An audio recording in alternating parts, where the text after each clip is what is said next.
Assalamualaikum warahmatullahi wabarakatuh. Salam dan bahagia Bapak Ibu semua.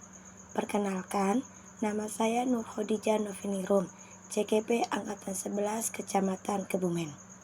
Dalam video ini, saya akan memaparkan aksi nyata modul 3.1, yaitu tentang pengambilan keputusan berbasis nilai-nilai kebajikan sebagai pemimpin.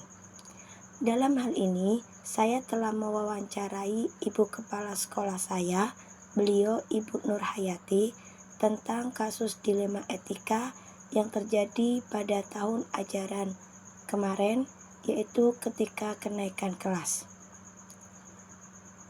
Dalam hal ini telah saya simpulkan dan refleksikan dalam video berikut ini. Selamat menyaksikan. Deskripsi singkat kasus yang terjadi. Ella adalah siswa kelas 5 SDN 1 Taman Winangun. Dia memiliki perilaku yang kurang baik karena banyak alpa dan tidak masuk kelas atau membolos. Bu Wanti sebagai wali kelas Ella sudah memberikan surat panggilan untuk orang tua Ella agar datang ke sekolah. Orang tua Ella sudah datang untuk menghadiri undangan sekolah dan menjelaskan alasan Ella tidak masuk sekolah. Salah satunya yaitu karena ada masalah keluarga dan pergaulan Ella dengan teman-teman yang kurang baik. Dari pihak sekolah juga sudah memberikan nasihat dan peringatan agar Ella tidak mengulangi lagi. Akan tetapi, perilaku Ella tetap belum berubah. Bahkan, Bu Wanti juga sudah berkunjung ke rumah Ella agar Ella mau berangkat sekolah dan mengikuti pelajaran seperti biasa. Tetapi, Ella tetap tidak masuk tanpa keterangan yang jelas. Orang tua Ella memohon kepada pihak sekolah agar memberikan kesempatan sekali lagi pada Ella, sehingga Ella bisa naik kelas dan dapat belajar seperti biasanya. Ketika rapat menjelang kenaikan kelas, sesuai dengan peraturan sekolah, maka Ella harus tinggal kelas di kelas 5. Akan tetapi, setelah dirapatkan lebih lanjut oleh seluruh dewan guru dengan berbagai pertimbangan, yaitu bahwa jika Ella tinggal di kelas 5 lagi, kita merasa kasihan. Karena tinggal di kelas 5 lagi maka akan membuat Ella menjadi minder. Dan untuk kedepannya dikhawatirkan Ella jadi lebih malas lagi untuk ke sekolah. Tetapi, jika kita tetap menaikkan Ella ke kelas 6, bagaimana dengan peraturan yang harus ditegakkan agar tidak ada anak-anak lain yang memiliki permasalahan yang serupa? Tujuan pengambilan keputusan sebagai pemimpin pembelajaran dalam membantu menyelesaikan masalah yang dialami murid. Tolak ukur, yaitu dihasilkan keputusan yang tepat agar tidak merugikan pihak manapun. Keputusan harus berpihak pada murid dan dapat dipertanggungjawabkan. Paradigma yaitu rasa keadilan lawan rasa kasihan atau justice vs mercy, sedangkan prinsip yaitu berpikir berbasis rasa peduli atau care basis thinking. 9 langkah pengambilan dan pengujian keputusan. Yang pertama, menggali nilai-nilai yang bertentangan. Yang kedua, menentukan siapa yang terlibat. Yang ketiga, kumpulkan fakta-fakta yang relevan.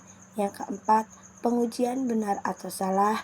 Yang kelima, pengujian paradigma benar lawan benar. Yang keenam, melakukan prinsip resolusi. Yang ketujuh, investigasi opsi trilema. Yang kedelapan, buat keputusan. Dan yang kesembilan, lihat lagi keputusan dan refleksikan. 9 langkah yang pertama yaitu mengenal nilai-nilai yang saling bertentangan. Nilai-nilai yang saling bertentangan adalah nilai keadilan dan nilai kemanusiaan. Langkah kedua, menentukan siapa yang terlibat. Yang terlibat dalam kasus ini antara lain wali kelas, murid, kepala sekolah, dewan guru, dan orang tua murid. Langkah yang ketiga, kumpulkan fakta-fakta yang relevan. Yang pertama, Ella adalah murid yang banyak alpa dan sering membolos.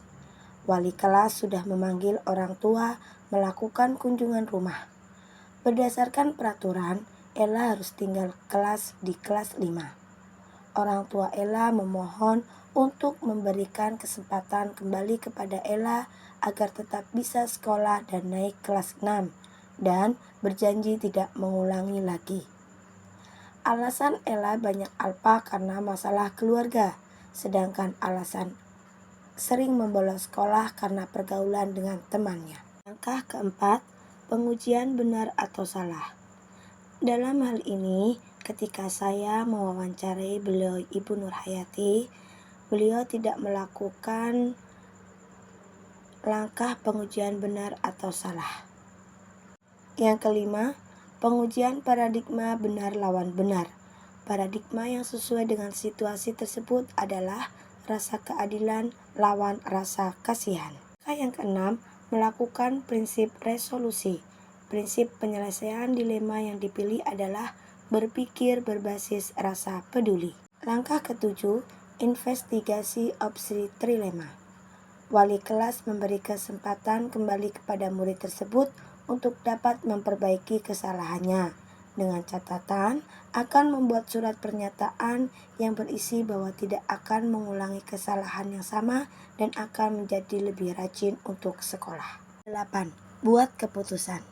Dengan mempertimbangkan segala kemungkinan yang akan terjadi, maka diputuskan memberi kesempatan kepada murid tersebut untuk tetap bersekolah dan naik kelas 6, dengan catatan akan membuat surat pernyataan di atas materai yang berisi bahwa murid tersebut berjanji tidak akan mengulangi lagi kesalahan yang sama dan akan menjadi lebih rajin lagi ke sekolah.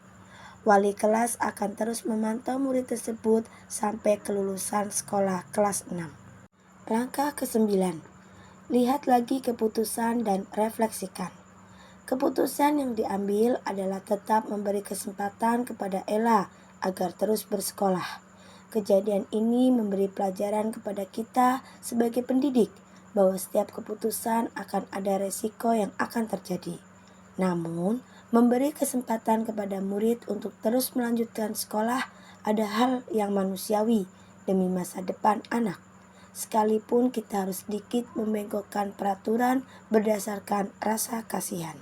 Demikian pemaparan video tentang aksi nyata modul 3.1. Semoga bermanfaat. Sekian dan terima kasih. Wassalamualaikum warahmatullahi wabarakatuh.